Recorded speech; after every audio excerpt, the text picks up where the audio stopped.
The question is, in thermodynamics, the PV work done is given by W, that minus integral D dVP external. So for a system undergoing a particular process, the work done is given by W minus integral dV times RT divided by V minus B minus A time divided by V square.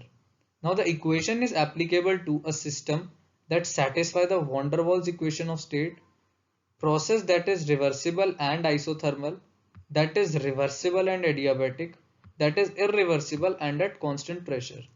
Let's see the solution. The answer is A, B and C all are correct. Solution. Work done is given by minus integral P external dV.